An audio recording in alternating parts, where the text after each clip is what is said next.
Bueno, iniciamos. Gracias, Manuel, por esa señal. ¿Cómo está usted? ¿Cómo le ha ido Bien, en estos bien. días de mucha lluvia? Bueno, con la lluvia uno lo que piensa es que hemos mejorado. Es un lío, porque A veces uno quiere ser un poquito cada vez como que cae, benevolente. cada vez que cae dos gotitas, hay una situación de crisis. Aunque hay que decirlo, ha llovido mucho. Sí, ha llovido mucho, Y en pero zonas quizás muy golpeadas con la depredación. Entonces, como no hay una, una una política. contención natural para evitar que los ríos y arroyos se desborden, entonces ocurre. O como no hay una política de No, tirar tú has desperdicios dicho la parte natural, natural, claro, por ahí que pero tenemos que comenzar. sí, pero tú dices natural es la que el río de manera natural, Mm, orgánica, sin la intervención de la mano del hombre, pues toma su cauce. mm, Muchas veces se seca, entonces las mm, personas ocupamos esos espacios, se están mm. quizás sacando material. Sí, porque por ejemplo, tireo. ¿Ustedes recuerdan que ahí mataron a un joven que supuestamente estaba en la lucha contra el retiro de los materiales de construcción, grava, arena, gravilla del río y que lo fueron a tirar por allá, por San José de Ocoa? Sí, Sí. había una lucha de intereses ahí. Entonces, por ejemplo, eso ha causado un estrago en Tireo, en Constanza, a tal punto que las propias autoridades municipales han llamado al gobierno central a que declare de emergencia esa zona. Tiene, bueno, más de una semana, Sí. porque la semana anterior a esta que pasó, también las lluvias hicieron estragos en esas comunidades. Pero José, cuando tú dices que los ríos no tienen de manera natural La unos naturaleza. sistemas de contención, yo lo que hago es la reflexión sobre el papel que estamos jugando desde la casa, la familia, hasta llegar a los estamentos del Estado, que son los que tienen la responsabilidad de, además de educar, de prevenir, de perseguir, de cuidar. No estamos haciendo nada. El tema está en que antes tú no escuchabas o no escuchábamos de zonas que se inundaban, ahora sí ocurre. Entonces, eso lo que nos deja ver es que estamos matando nuestros recursos y nadie dice nada. Entonces, esto es una complicidad desde yo como persona, como ciudadana, hasta usted como ente social, quizás como organización también. El hecho de quedarnos callados todo nos hace cómplices de todo esto que ocurre. Ya lamentablemente desde que llueve, las personas no hay un aviso. Mira, se recogen. Hay que recogerse, pero es lo correcto. Las avenidas, no. O sea, inmediatamente, en un momento desde que tú dices que va a llover, todo el mundo se va para su casa, se congestiona. Claro. Y desde que pasa ese momento, ya no hay vehículo, porque todo el mundo se aguarece, porque todo el mundo quiere protegerse. Es que hemos tenido, sobre todo los del Distrito Nacional, dos experiencias en los últimos años. Fatales. 2 de noviembre que fueron descomunales, fueron desastrosos. Incluso en las lluvias de estos días, las autoridades tuvieron la necesidad de cerrar una parte del trayecto del túnel de la 27 porque había filtraciones, unos paneles se dañaron y ya de una vez las redes se activaron diciendo cuidado que ahí hay filtraciones. Y quizás no sea una cosa del otro mundo que no vaya a ocurrir, ojalá que nunca vuelva a ocurrir, lo del el desnivel de la 27 con Máximo Gómez. La gente está con temores, tenemos muchos temores. Pero a todo esto, José, bueno, y también recuérdate incluso el caso de San Cristóbal, la niña de 13 años que cayó justo cuando venía de la escuela. Ella cambió el recorrido que hacía usualmente y cayó por una alcantarilla. Gracias a la acción de personas que no desistieron. Y hay que revisar los protocolos que utilizan nuestras autoridades, porque hoy no estuviéramos contándolo de manera así positiva. O sea, esa niña estuvo ahí, ciertamente los organismos de socorro duraron unas 8 horas trabajando en la búsqueda de la niña y pararon la búsqueda. Entonces, a todo esto hay que saber cuál es el protocolo que se utiliza. Hay situaciones muy profundas en la República Dominicana que lamentablemente yo no veo como que le hemos hecho caso para resolverlo, o si se ha existido, o si existe, son muy tenues, muy sencillos, muy limitados. Por ejemplo, en cualquier parte del mundo, los integrantes de los organismos de protección civil son profesionales, pero profesionales en todo el sentido de la palabra. Es decir, técnicamente. Solamente no profesionales técnicamente, porque eso hay que hacerlo y aquí se han hecho algunos trabajos, sino profesionales también con garantías sociales. Es decir, yo veo a estos chicos, por ejemplo, de la defensa civil, por ahí que salen en los bandereos cuando es Semana Santa, como no hay mucho tránsito, que cuando llueve cogen 2 sogas y se activan, muy activos los cuarteles, como ellos lo llaman, las estaciones. Pero, ¿qué seguridad tienen esas personas que trabajan ahí? Habrá algunos que están técnicamente, profesionalmente capacitados, pero muy pocos tienen una garantía de que al final de sus años útiles van a tener, por ejemplo, una buena pensión, van a tener un buen seguro. Entonces, cuando tú tienes eso fue lo que ocurrió en San Cristóbal. Es decir, ¿hasta dónde pueden llegar el nivel de sacrificio? Yo eso lo entiendo y coincido plenamente contigo. Y quiero, pero antes de entrar ahí, José, yo sé que hay que tener las garantías sociales. Sí. O sea, ¿qué gana esa persona? Ahora bien, José, si quizás se hubiese utilizado las personas que conocen ahí, porque esos muchachos yo imagino que se metieron por ahí fácilmente porque han recorrido esas alcantarillas. Esos son túneles de escapes. Entonces, de escapes al bajo mundo. Entonces, tú tienes que utilizar también, es lo que te quiero decir, esa experiencia, que muchas veces te salva, muchas veces te ayuda.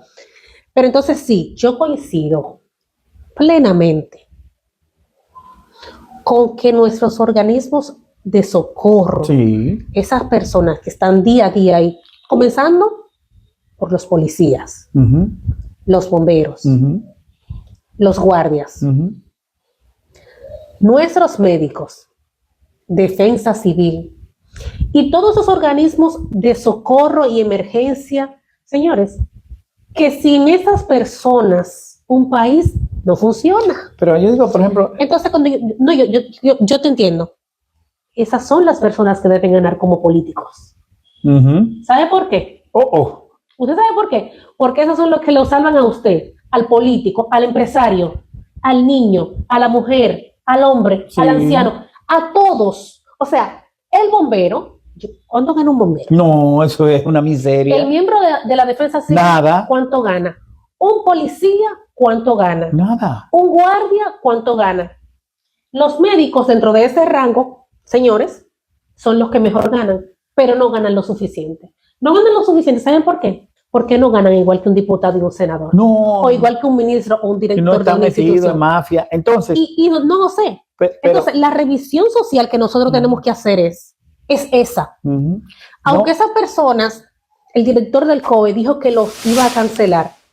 No, que no es lo que procede. Es un disparate. Es sentarse. Es un disparate. Y llevarle un proyecto de protocolo para ver realmente de salario. Si el Estado quiere hacer un cambio real. Bueno. Porque muchas veces hay gente que están ahí salvando. Tienen su casa inundada. Y no tienen comida. Y no tienen y si se rompen una pierna, uno de esas jardas, tratando de salvar a un irresponsable que se tiró para cruzar. Tienen que pasar trabajo para Pasa muchísimo trabajo, pero te voy a decir, ahorita vamos a hablar después del corte, para que tú sepas cómo es eso. Eso de protección, de defensa civil y de cosas, esos son voluntarios, mal entrenados y sin ninguna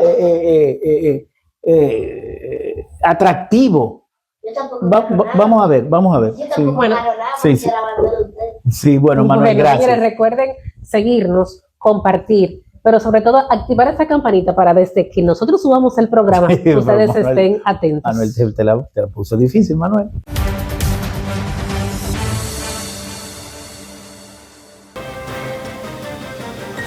Atención, en el país todo está cambiando y la televisión digital llegará para todos. Si tienes un televisor tradicional, no te preocupes. En Indotel te llevamos gratis a tu misma casa una cajita convertidora para que la conectes fácilmente con tu antena y sigas disfrutando de tus canales locales ahora con mejor imagen y sonido. Nuestra tele sube de nivel.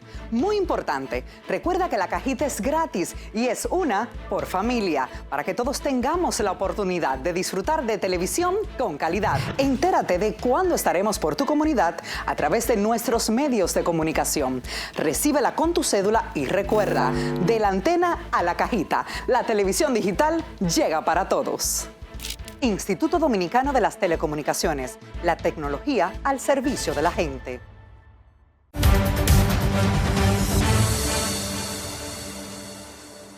Pues sí, mira, el que trabaja en protección civil es una persona con plena capacidad física y mental para hacer esa función. Y tiene que ser reclutado. Tú ves cómo reclutan a los policías, a los miembros que van a las academias, a todo eso. Tienen que reclutarlo, que por ejemplo, físicamente esté bien y que psicológicamente sepa lo que vaya y que se le pague y que el dinero y que sea atractivo para hacer ese tipo de trabajo. Mira, en otros países, por ejemplo, uno de la defensa civil o de protección de la ciudadanía, por ejemplo, tiene que ser un atleta, una persona que te corra 5 kilómetros, una persona que te nade 1 kilómetro, una persona que tenga conocimiento, manejo de vehículos pesados. La cultura general es lo primero que tiene que tener. Eso de cultura también. Cuando te digo, José, porque para el tipo de trabajo que necesita, en muchas ocasiones. Primeros auxilios, pero primeros auxilios extremos, no que te topen, no, una persona que sea un paramédico.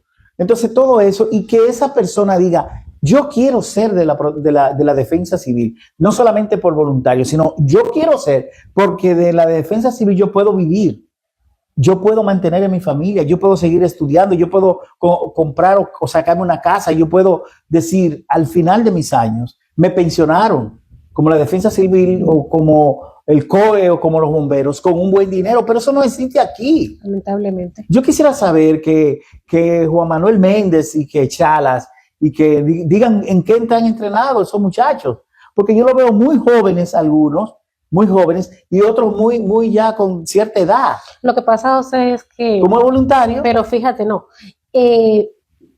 esos cuerpos, esos organismos, mejor dicho, de protección y de rescate, hay que darle un giro totalmente. Claro. O sea, hay que tecnificarlo, además de dotarlo de las herramientas y recursos que se necesita. Porque tú no puedes ir fácilmente a cubrir una emergencia a mano pelada. Dígame. Porque dijeron que estaban, porque hay un tema que nosotros utilizamos mucho, y es el tema de las relaciones públicas. Estamos claros que el 90% de lo que se dice no es mejor. Entonces, hasta que aquí no haya un real cambio, que tú sepas, mire, este es el cambio que se va a hacer. Si hay que aprobar una ley para hacer ese cambio, que se haga. Pero ¿cuántos recursos el Estado va a disponer para eso? Porque en una ocasión, recuerdo yo, cuando hubo una de las grandes inundaciones, que siempre se habla, José, de que el Distrito Nacional, el Gran Santo Domingo, no tiene un sistema de drenaje, que hay solamente zonas específicas donde están. ¿Y cuál fue el papel? ¿O cuál fue la reacción de las autoridades? Que el Estado no tiene dinero para hacer eso, pero el Estado tiene dinero para hacer otras cosas. Claro. Pero si a nosotros, a todos los ciudadanos, nos está costando salir cuando llovizna, ¿cómo es que el Estado no va a tener la solución para hacer un sistema de drenaje en la capital del país? El único que sirve fue el de la zona colonial. O sea, es una cosa increíble. Entonces, pero es que tenemos que enfocarnos en lo necesario y dejar lo urgente para después. Sí. O sea, ¿qué es lo necesario? ¿En qué es que nosotros estamos trabajando? Porque ese día de la lluvia, José, algo personal, yo pensé, bueno, los niños no van este día a la clase extracurricular. Los niños van en metro, pero yo no lo mandé. ¿Por qué? Porque desde que yo vi que ese cielo se encapotó, yo pensé en la seguridad. Sí. Pero asimismo hay que pensar de manera colectiva en que si un carro ayer se ahogó, a otro le puede pasar. Entonces, tenemos que trabajar en esas soluciones que necesita el país, que eso no es para un solo. Entonces, ya saltando, José, y terminando con ese tema, si la defensa civil tiene una razón de ser, pues tenemos que abogar para que los recursos y el cambio llegue a esa institución. Son instituciones cenicientas. Si los bomberos requieren... La han mantenido así, cenicientas. Y es muy lamentable. Entonces, las personas que van ahí son lamentablemente los más desposeídos a trabajar allí, porque quizás lo que están es pendiente a que van a sacarle una tarjetita. Sí, más nada. Así es que lo manejan. Y da pena, por ejemplo, en Semana Santa. Da pena la comida que le entregan a eso de defensa civil, lo que le mandan basura, le mandan asquerosidades, porque yo la vi este año. Es decir, no me estoy inventando nada. No, le dan unas funditas, es decir, es un trabajo voluntario, son sin herramientas. Y entonces no está ese sentimiento de decir a ese hombre y esa mujer, y esa muchacha y ese muchacho a los 16, 17, 18 años que tiene esa voluntad, decirle, sí, tú puedes venir aquí, puedes hacer una carrera. Porque el auxiliar de cualquier área en términos de socorro de la ciudadanía es una carrera. Cuando a ti te enseñan, por ejemplo, a ser paramédico, es una carrera que tú te vas a cualquier parte del mundo y te contratan, pero cuando tú estás vigilante en una piscina o en una playa y tú estás en capacidad de ser un salvavidas, es una carrera. Bien paga. Bien paga. Y para tú engancharte. Y que con el pasar de los tiempos tú vas entrenándote. Tú eres un científico. Se te va pagando ese tipo de entrenamiento que al final le queda al país. Y eso se estudia. Eso se manda a entrenamiento. Dime cuántos muchachos de esos, muchachas, han ido, por ejemplo, a países como Chile, que tienen una experiencia grandiosa en cuanto a los terremotos, lo mismo que Japón, que México. Asia. ¿Qué programa hay de eso? Es decir, vamos a enviar y vamos a traer y vamos a hacer un programa que desde las escuelas que no pues se ya los niños en la ruedita de prensa del COE, que no se quede en la defensa civil, en los operativos macros que van a los medios de comunicación, y tú estabas hablando de las relaciones públicas. No, que sea una verdadera profesión de la protección civil, que se pueda hacer, que mira, son tantos. Recuerda que de hecho, José, aquí yo creo que no se da, pero esas son, de hecho, entrenamientos que se dan en universidades. Sí. O sea, hay personas que van a universidades solamente a hacerse técnico en protección. Claro. En protección de la ciudad, en protección de la ciudadanía. Y un médico, médico no es el médico que te está en una emergencia o en un consultorio, no es el mismo médico que te puede atender a ti en la calle. Tiene una especialidad. Tiene una acción, tiene una reacción. Un accionar diferente. Y un accionar diferente. Por ejemplo, son médicos, claro, profesionales, pero especializados. Pero una persona que ande por salvar a otra, dime, ¿cuál es tu capacidad? ¿Cuál es tu entrenamiento? ¿Cuál es la revisión que debe hacerse cada cierto tiempo para ver si tú estás? No lo hay. Entonces, mientras, incluso en las grandes ciudades, se puede hacer mucha bulla y se puede hacer muchas relaciones públicas, pero a la medida que tú te vas alejando de la metrópoli y de la parte urbana, es peor. Aquí hay cuerpo de bomberos, por ejemplo, que no tienen un camión para ir a apagar un fuego. Bueno, pero hace poquito, no te Llegó olvides. sin agua. No, hace poquito, al lado de la alcaldía de San Luis. Ajá, O sea, eso es ahí. Sí. Santo Domingo Este. Porque eso no es urbano, ¿eh? Eso es un campo atrasadísimo, pero cerca de que no ha llegado el progreso. Pero cerca de la ciudad. Bueno, sí. Cerca. Se achicharró, se quemó un carro. Y, o sea, fue tan insólito tú ver que fue al lado de los bomberos. O sea, estoy hablando de ¿cuánto? ¿50 metros? No 50 metros. Tú sabes una cosa. Hay un helicóptero parqueado aquí en el COE. La Defensa Civil tiene helicóptero. La Defensa Civil tiene avioneta. O sierras. Tú tienes que ir a la Fuerza Aérea a pedirle un permiso y entonces viene la parte protocolar. Pero en cualquier parte del mundo tienen 3 y 4. Porque esas son las herramientas. Son las herramientas. Es el tecnicismo que debe tener un organismo. Vehículos fuertes. Y entonces tú lo ves, lo de la Defensa Civil detrás de una camioneta corriendo. Los pobres. Y con hambre y sin nada en la casa. Sí, mira. Pero es así. José, nos están dando el otra corte, pausa, volvemos. Pero señores, recuerden. Esto va como muy rápido. Cobertura RD. No me gusta. Es importante. Hay unos temas importantísimos. Que comenten, que ustedes den a esa campanita y también que reenvíen, que compartan nuestros programas. Eso para nosotros es muy, muy importante, muy valioso.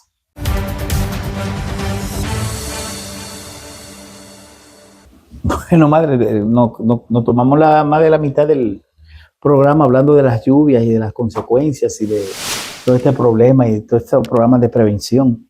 Pero hay otros aspectos más importantes.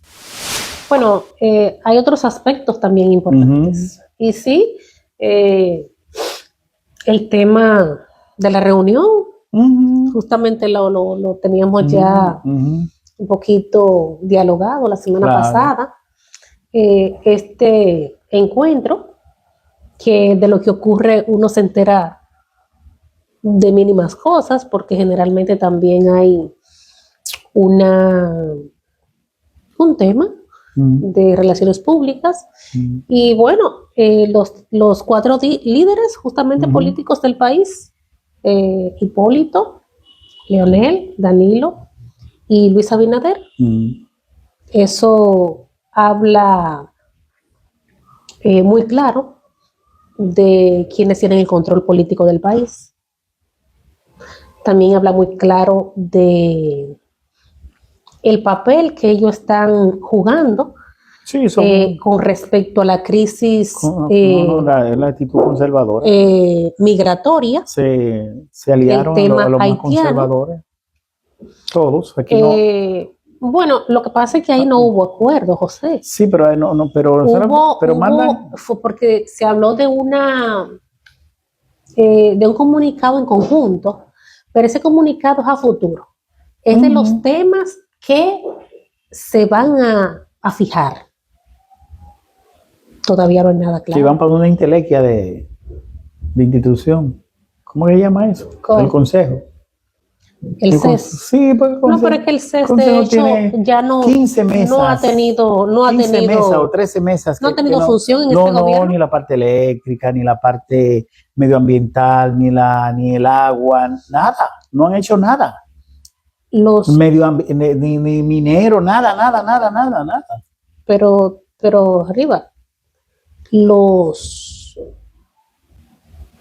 grupos que manejan ese consejo, ninguno está ahora mismo oponiéndose, pienso yo, no a la orden, sino activando realmente ese organismo, que debió activarse ya, porque está ahí. Pero los grupos sociales, porque eso es con lo que cuenta la ciudadanía, porque los partidos y los empresarios generalmente tienen sus intereses muy claros. Lo que pasa es que como hay una degradación de los llamados grupos sociales que perdieron la base también, no tienen base. Entonces, cuando tú dices, por ejemplo, adherieron, mi amigo Pepe Abreu, por ejemplo, de los sindicalistas, cuando Gabriel del Río Doñez, cuando el asunto ya no es solamente si existe o no la libertad sindical, es que la gente esté organizada. Por ejemplo, Pepe y todos nosotros que somos obreros y somos técnicos y somos profesionales gremialistas, deberíamos estar proponiendo hace mucho tiempo, por ejemplo, que se le permita a la gente organizarse en zona franca, en call center, en minería, nada de eso. Entonces, cuando tú vas a una sala o a una mesa de negociaciones, pero sin una base, ¿qué tú haces? ¿Qué tú representas? ¿Cómo tú rompes un acuerdo? O rompes una situación que está en desacuerdo porque va en detrimento de la mayoría, cuando tú no tienes fuerza para hacer nada. Entonces todos estamos plegados. Estamos plegados. Pero estamos plegados. Es una sociedad sin representación de los mejores intereses en los espacios donde se discuten políticas públicas. Es así. ¿Qué pasa en los consejos, por ejemplo, de la seguridad social? ¿Quién te representa a ti? No, lo primero de José, que en el Consejo de la Seguridad Social solamente tienen voto los empresarios y el Estado. Entonces, hasta que no haya, por ejemplo, en este caso, una reforma a la ley de la seguridad social, pues todos estamos en condición de desventaja. Uh-huh. Pasa en ese consejo, ¿verdad? Uh-huh. Pero pasa en todos los organismos de decisión colectiva. En el principal organismo de decisión colectiva, la representación de las mayorías desapareció hace mucho tiempo, que es el Congreso. ¿El Congreso aquí? Dime, el Congreso. ¿Cómo legisla y cómo da cuenta y cómo supervisa y cómo dice esto está mal y hay que pararlo? No hay forma. No, José, porque el tema no es el Congreso. El tema es que está en que como al final todos somos políticos, todos pertenecemos a un mismo sistema, cuando yo suba yo quiero lo mismo. Para cuando yo baje, entonces tú me tengas a mí, ¿verdad? Porque vemos muchos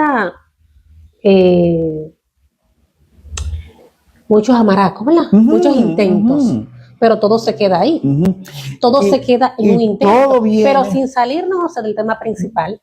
Discúlpame. No, es que el tema principal, nosotros hubiésemos dicho ya, la reunión de los presidentes, y eso no. No, lo que pasa es que, lo que te quiero decir, con el tema que quieren los empresarios, que es un plan de regularización, no creo que vaya a llegar muy lejos la conversación después de esa reunión. Y te digo, porque si vamos a comenzar desde cero, lo primero que tienen que regularizarse son los empresarios. ¿Por qué? Porque todo el mundo aquí dice que, y ya lo hemos dicho, que el Estado gasta mucho en los haitianos. Sí, puede, pero tiene que sentarse con los empresarios y decirme, mira, dame tu planilla de nómina. Hazme el cruce con la Tesorería Nacional para saber cuántos empresarios tienen a sus trabajadores en la seguridad social. Entonces ahí vamos a ver cuáles son los que tienen ilegales trabajando, cuáles son los que tienen haitianos legales en la seguridad social, con cuánto se está quedando el empresariado que debe ir a las arcas públicas. Entonces ahí nosotros vamos a poder hablar sobre la incidencia de la mano de obra haitiana en el país. Por eso la regularización es importante. Y por eso muchos sectores de poder no les gusta que se regularice. Por lo que implica. Porque es que mientras más irregulares, personas sin documentos, tú tengas en un mercado, esa mano de obra sea barata. Claro, además de que es la mano de obra barata, tú estás evadiendo. No, entonces que es un tema que no se habla. Tú evades porque tú entonces estás engañando, por ejemplo, al sistema de seguridad social, porque si tú tienes 10 empleados y a esos 10 empleados a ninguno le pone la cuota que le corresponde como AFP o como ARS, entonces eso es ganancia para aquel sector o para aquellos sectores que tienen la mano de obra barata. ¿Y qué consecuencias debe haber para un empleador de mano ilegal? Porque eso no se toca tampoco. No, nunca. Y justamente el ministro de Trabajo habló de unas estadísticas esta semana sobre las zonas francas que están en San Luis, que el 90% están irregular. Sí, de cada 9, 8 supera aquel artículo antiguo del Código de Trabajo que dice que la mano de obra tiene que ser 80 mano de obra local, dominicana, y 20 extranjera. Y entonces, después de ese hallazgo, ¿qué viene? Tiene que haber una sanción. No va a haber. Y si es irregular, entonces, aquel empresario que tiene mano de obra que produce, no está cumpliendo con lo que habla la seguridad social, bajo ningún concepto. Y ahí están las sanciones. La parte médica, la parte de la seguridad física. Por ejemplo, en Idopril pueden ir a reclamar una persona que se corte un dedo. Está la parte de riesgo laboral y está la parte de pensiones. Esos son los 3 componentes de la seguridad social que le corresponde a cualquier trabajador que esté legalmente inscrito en el sistema de seguridad social. Pero eso no está así. Eso no es así. Yo creo que es un punto interesante. Vamos. Que hay que comenzarlo a discutir. Hay situaciones que se siguen dando, el país muy mal parado a nivel internacional, porque se ha metido con la parturienta, se ha metido con niños pequeñitos. Hubo un síndico, un alcalde por ahí muy típico, con todo como si fuera del viejo oeste, con un sombrero ridículo y una pistola al cinto, como si tuviéramos en una película de vaquero, coger 4 o 5 niños y amarrarlo de esa forma. Tú sabes que el papel del Estado pero increíble queda tan desacreditado con acciones como estas, porque es que no cuidamos ni siquiera la forma. Porque quizás yo digo, sí, son niños extranjeros, pedigüeños, problemáticos y en situación de riesgo, sí, problemáticos, porque son menores de edad. Pero una autoridad tiene que buscar los canales para gestionar que esa situación no se ocurra, porque está bien, sí, el territorio tiene que estar con las condiciones adecuadas. Nadie quiere mendigos, eso yo lo entiendo. Pero en esta fronteriza hay una situación diferente. Ahora bien, está CONANI y está Migración. Entonces, tienen que hacer, ¿verdad?, un esfuerzo conjunto para que esa situación no se dé. ¿Quién deja cruzar esos niños? José, está bien, es la frontera. Sí, es lo primero. Se cruza como sea. Es la frontera. Pero entonces ahí tienen que haber un tipo de gestión diferente. Sí, en la frontera tienen diferenciada. No. Porque en la frontera es una zona especial. Pero que eso es un punto interesante que hay que discutir también. Es decir, no es lo mismo tú perseguir a un indocumentado en Santo Domingo o en Santiago a tú tomar medidas en la frontera. No es lo mismo. Son dos mundos diferentes. Muy diferentes. Es así. Muy diferentes. Pero ojalá él después... no se disculpó. No se ha disculpado. Simplemente lo que hizo fue hablar de manera soez. Sí, hombre. Pero el tema va a seguir corriendo porque aparentemente ya no hay otros temas también en el país que no sea el tema haitiano. Bueno. Mientras eso no se calme, todos los problemas sociales nos siguen abatiendo. Bueno. Y es la realidad. Bueno, será para la próxima ya, ¿nos vamos? Sí, lamentablemente. Bueno, un día de vamos a pedir una hora más. Está bien. Podemos seguir una hora hablando. Sí. Bueno. Esperamos que ustedes puedan comentar, seguirnos y, claro, darnos esos likes, reenviar sobre todo, pero también tenemos que conocer, nos gusta conocer sobre su posición y los temas que tratamos.